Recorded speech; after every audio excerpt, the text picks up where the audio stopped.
oil is not some incidental side quest. It's the main damn objective. For more on congressional reaction to President Trump's actions in Venezuela, let's bring in Republican South Carolina Congresswoman Sherry Biggs, who sits on the House Homeland Security and Foreign Affairs committees.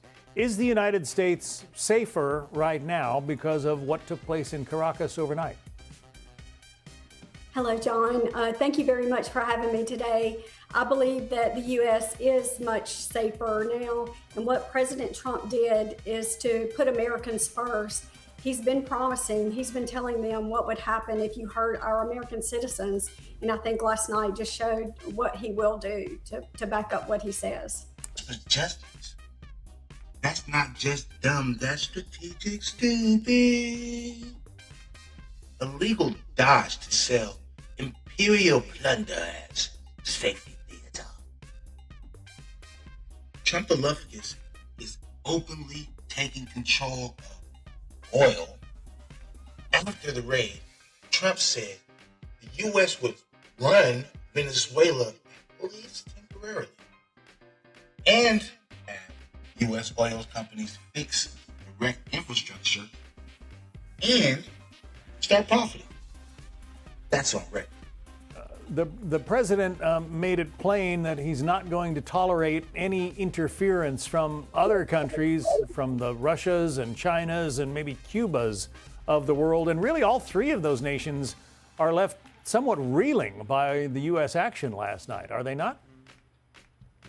Well, I don't think they should be surprised because the president, since day one, has told individuals what he would do if they crossed America. And I'm just so proud of our troops and our members that bravely went over and executed that operation. And thank God no one was hurt, and just grateful for President Trump. And the first thing I thought about this morning when I became aware early of the transactions, I was just very grateful that President Trump was our chief and that he was in control and making sure that this was carried out to precision.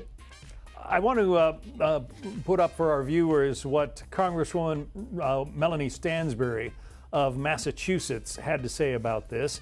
She says the White House, I'm sorry, she's from New Mexico. I should have said that. She's from New Mexico, and she says the White House is confirming U.S. military operations in Venezuela tonight. Let us be clear, these strikes are illegal.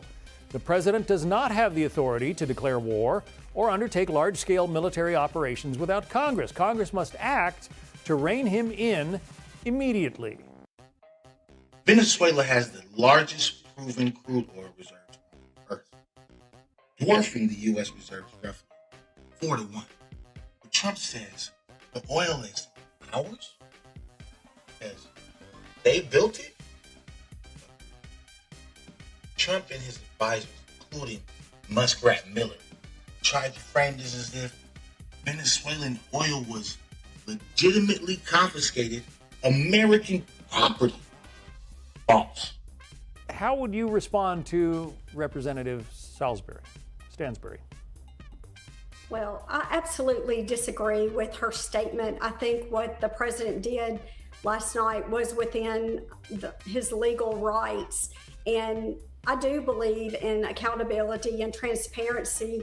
And I know that we are going to be briefed this week and look forward to the update. But I'm grateful to the president. He did what he did last night without notifying many individuals because he was trying to keep our troops safe. So I commend what he did. Venezuela nationalized its oil industry in 1975. Before that, foreign companies exploited concessions. A concession is permission to extract for profit under Venezuelan law, not ownership. International laws back this permanent sovereignty over national resources. What's in the ground? That belongs to the country. Calling Venezuelan oil American is like saying you own someone's house because granddad once delivered pizza there. The plan is oil first, law last. And it's as much of a law enforcement action as a military action. I mean, the military was there to provide safety for those who did the apprehension, but I mean, Nicolas Maduro was indicted in the United States and had a $50 million bounty on his head. This was not entirely a military operation. We're safer now. Psychobattle. Oil abundance doesn't protect Americans. The rest of the world imports Venezuelan crude too, China included. We conducted a precision operation.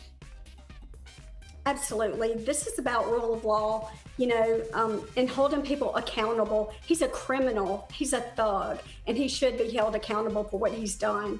This is not political at all.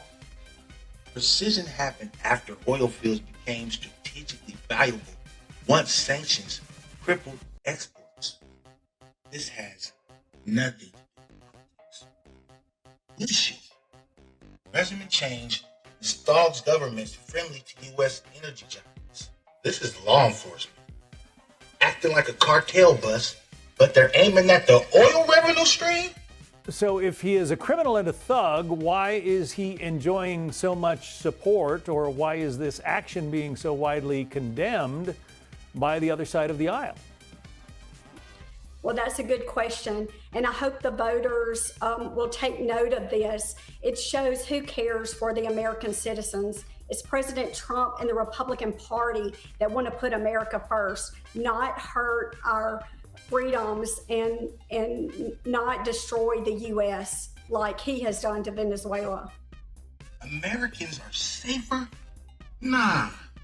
Americans live in a world where the U.S. invades for resources, just like Iraq, just like Libya. Trump and Marco Rubio don't give a rat's ass about Venezuelan kids dying from lack of medicine. They don't care about drug trafficking. Seriously. Mike Waltz is the U.S. ambassador to the UN, former congressman. I'm sure you know him. Here's what he wrote. He says, "This is not regime change. This is justice. Maduro was an indicted, illegitimate dictator that led a declared narco-terrorism organization responsible for killing American citizens. I commend our brilliant military and law enforcement operators." It sounds like you would echo what the ambassador has to say there. They want control of oil fields, drilling infrastructure, profit flows, largest liquid asset on earth. So U.S. multinationals can extract decades of wealth, not security. Legalized oil debt, war paintbrush. Absolutely. I talk to mothers and dads every day in my district that have lost children to the influx of drugs, the fentanyl, and I'm glad that the president has obtained him, and I look forward to seeing how this plays out. International lawyers, zero legal basis for invading a sovereign state to rip up resource rights. Pillage during aggressive war ban. Hague Conventions, 1907.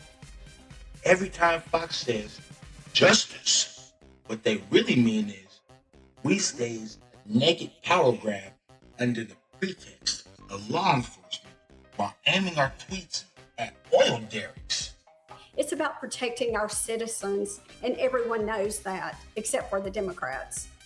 Supervillain Steve Miller, or Muskrat Miller, as we call him, helps save the narrative. Venezuelan oil is ours. That's false, illegal, and absurd. Other countries might intervene here too. Russia and China have threatened to defend Venezuela. This could escalate into a global conflict. World War III is not a joke when oil theft is the objective. Well, it's going to be an interesting time ahead as the United States runs Venezuela. That's what the president says we're going to do, at least in the short term. Let's hope it goes well. Congresswoman Sherry Biggs, we appreciate your time today. Thank you. Thank you. Oil is the main Rejected. Wall, optional. Democracy, optional. Venezuelan lives, optional. Trumpalophagus and his energy cronies are not the heroes. They are resource vultures. Fact checked, transparent, fully documented.